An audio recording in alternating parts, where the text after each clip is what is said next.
What if you didn't know that your child was speaking to a stranger? How would you feel about that?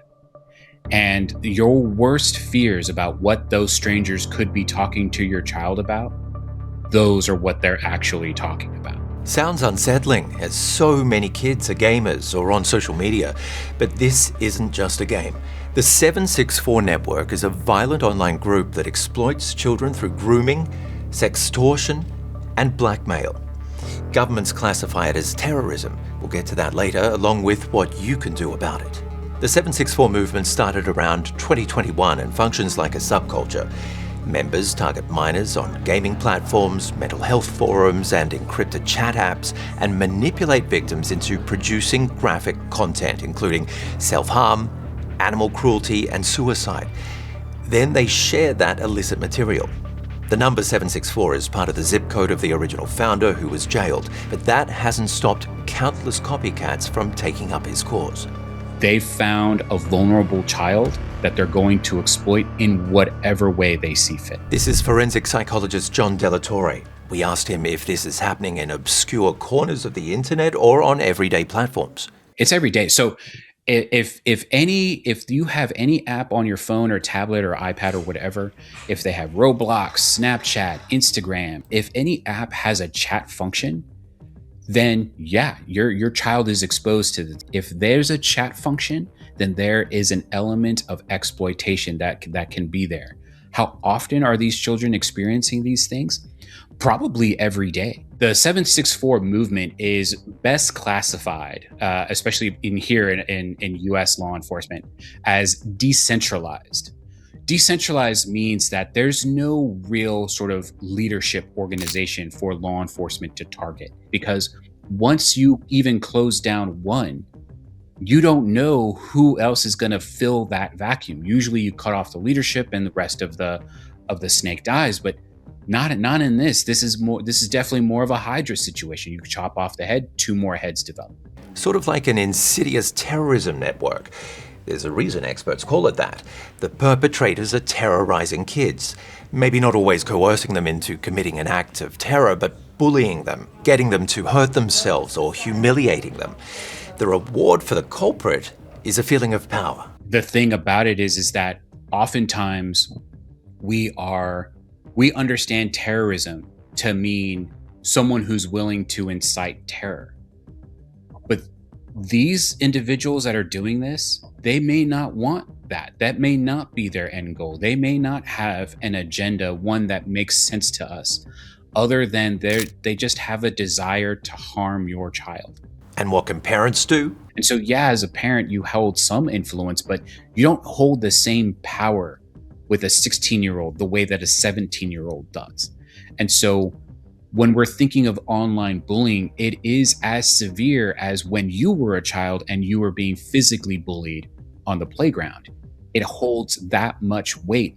Difference is we were able to leave the playground and go home. Tech keeps the door wide open to bullies.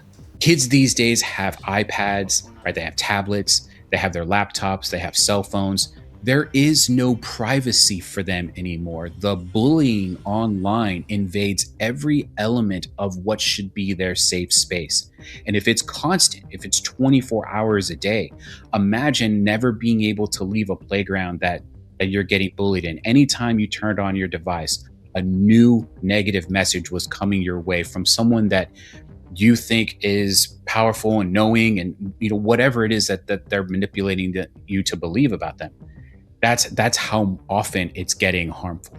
So are we talking about a well-organized bunch of cyberbullies? They're not organized, but these individuals are using a more cast a wide net type strategy, right?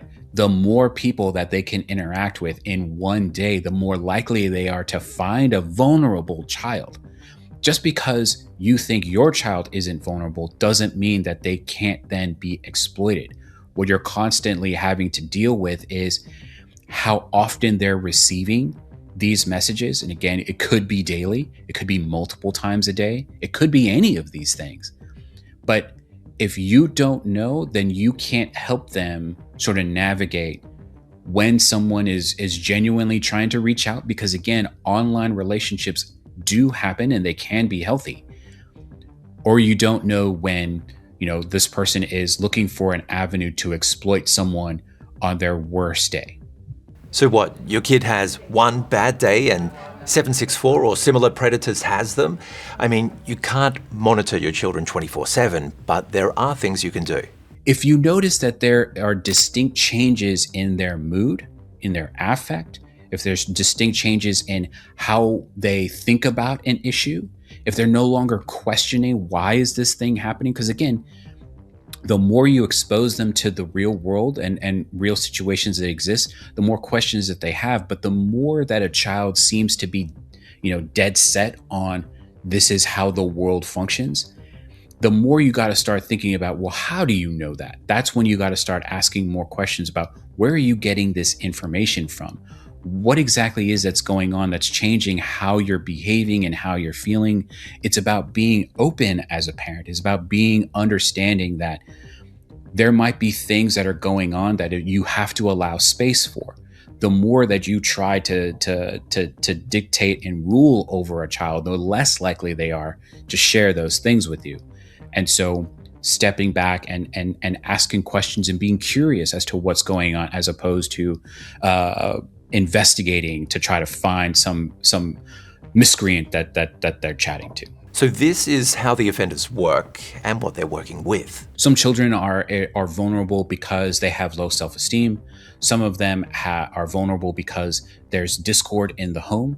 Some of them are vulnerable because maybe they're not as intellectually gifted as other children around. There's always something that each of us kind of feels is deficient.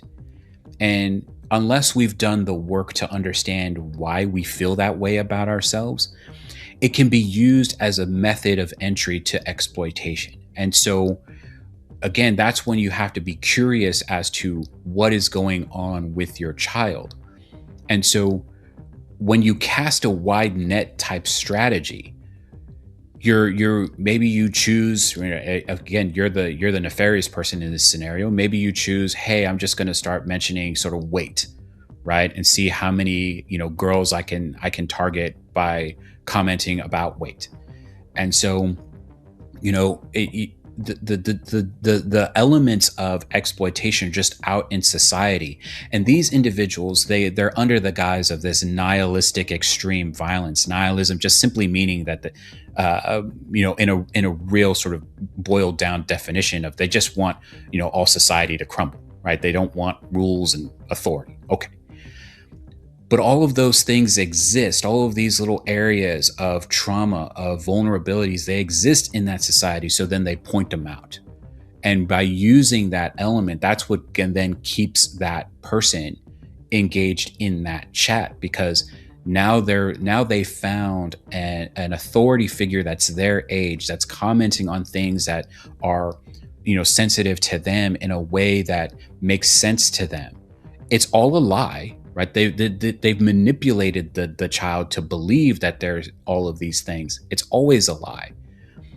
But it's hard to tell a lie from the truth when the truth is so hurtful, but it seems like they already know it. It seems that they already have this underlying understanding of me. And so what comes next? They find a child, they exploit the child, and they make that child cross some boundary. Now, it's oftentimes some kind of sexual boundary. Either they make the child, take a picture of themselves nude, or engage in some kind of sex act that's videoed and then sent to the main person. But once you've crossed that boundary, harming another person is not an easy thing to do. So once you've done the work to harm yourself, once you've done that, once you've broken that barrier of yourself, harming someone else becomes a lot easier to do. But the point is that they've done something to shatter their own self-esteem, their own self-worth. They've done something to shatter. They were manipulated to do it, but now that person has their hooks deep. I convinced them to do this behavior. I did this behavior. So now I can harm other people. And that's kind of how that's how the hydra keeps happening. This is how these cells keep popping up, because once you're there, there's nothing then to stop you from them becoming the abuser that you were abused to become. It's a vicious cycle, and one that's becoming so much more vividly enticing. The networks like this, and 764 is just kind of like the one that we're talking about right now. But as we move forward into a sort of AI, a world in which AI can generate any experience, we're going to find more of these. And I think they can be whatever it is that they want to be. If they want to engage in online cybercrime and, do blockchain type, financial crimes, and that's one cell. Another cell could easily just be doing child sexual abuse images. And any one of these cells is only hampered by the leader that's involved. Some of them want to watch the world burn. Some of them just want to watch one child burn and burn in a way that they can relish because they convinced that child to do it. This is the part of the video where I'd start railing at big tech and screaming for guardrails.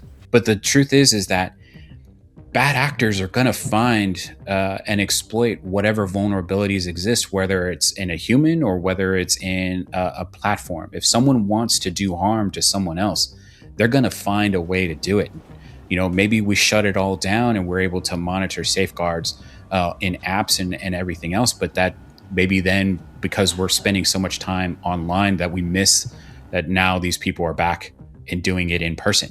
So, at some point we just have to start recognizing that as parents, we cannot put our heads in the sand and not understand the technology that is around us. We may want to not have all of this stuff, but it exists now.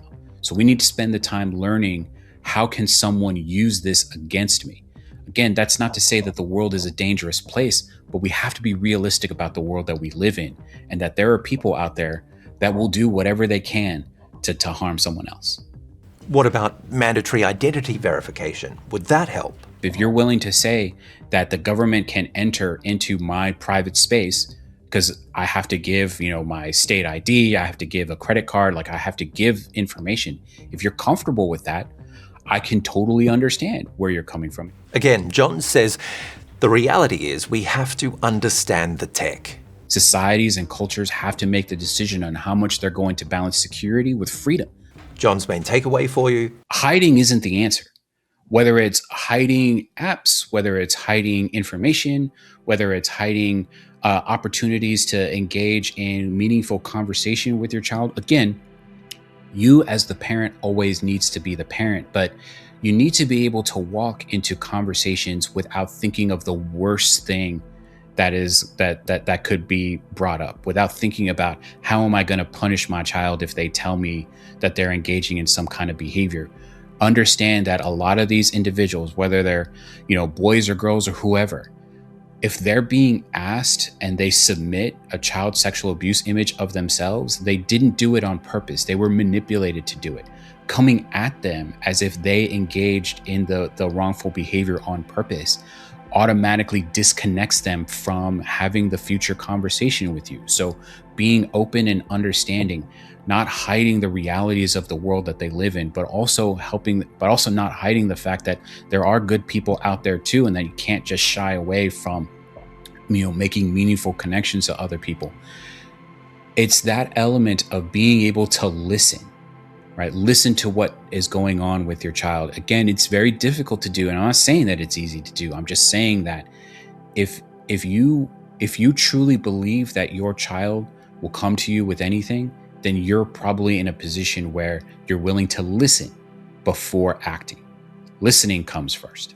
So, mum and dad, stop, look, and listen before you banish your kids to their rooms, where most of this happens anyway, and try to understand the tech as well as your children. I'm Ben Fajzullin. Nice to have you along.